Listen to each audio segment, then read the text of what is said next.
סיפור זה מוקרא במסגרת פרויקט פאנפיקים 2022 עבור קבוצת ספרים בפייסבוק. כל הדמויות והעולמות שייכים ליצירות המקור. A Pyre for the Light. The little mermaid walked, and every step she took felt like walking on sharp knives. But had she been with the dark ones, someone else would have felt her pain. Daywatch, Lukyanenko. What did you expect? I've heard Svitlana hiss at Anton. Gesser brought us here like horses for breeding. Or is your precious Boris Ignatievich asking for too much of you? You know just as well as I do why this is a very bad idea. Gorodetsky looked down in shame. Well, sorry for not being your precious caustic. Despite being a light sorceress, Svetlana could be nasty at times. Later, she'll have to be watched in case she sticks another infernal portal above herself in a bout of self-hate. Last time it was Anton who managed to defuse the terrible curse by being compassionate, a good listener, a perfect friend. I remember being sent in first that day, ordered to seduce her, but it only made matters worse. Then Gesser decided to try the old cliché of gay best friend and sent Anton. Honest, open, loyal Anton.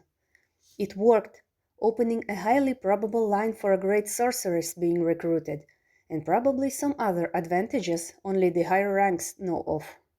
This time, from what I've gathered from the hissing argument, they were expected to procreate. Svetlana, as angry as any self-respecting woman would be in such a situation, and Anton Gorodetsky, who was as much of a straight as Zavulon was a light-guided kitten-healing vet.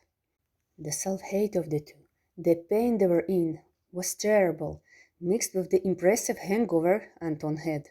The poor soul tried to get drunk enough to get it up for Svetlana, but failed miserably.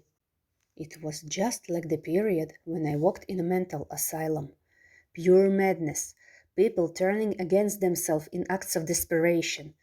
The expected child was meant to serve the light, but I've seen light mages choose death and the twilight over causing such pain.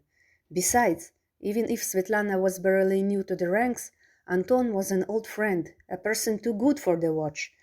He would have been better undetected, drinking occasionally to mute the shadows that he believed belonged only to his own feverish mind. But here he was, and I just had to help. That's enough, both of you, I stepped between them. First of all, you'll wake the others, and some people here are too young for what needs to be done. And second, follow me.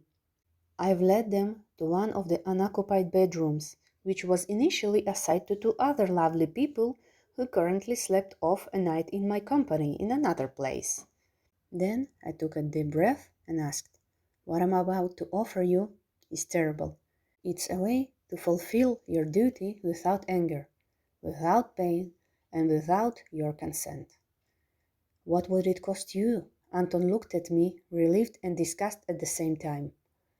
I hope Twilight won't take me for this, nor would the Inquisition, and I hope one day you'll forgive me. What kind of light is it that hurts so much? Svetlana muttered. The one where we only hurt ourselves, so others may suffer less, I replied.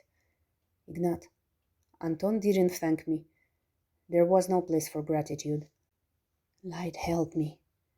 With this, I reached for all my reserves, for my nature as an incubus, and let it take over.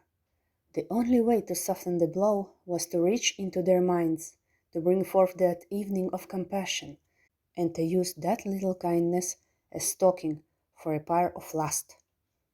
I survived that day, and Gesser said that what I did was impressive and honorable, but none of it was compared to the relief from seeing the cloud of terror lifting from Anton, or the joy that Svetlana felt as she felt her daughter kick, or the most non-light glee I felt when Olga broke up with Gesser.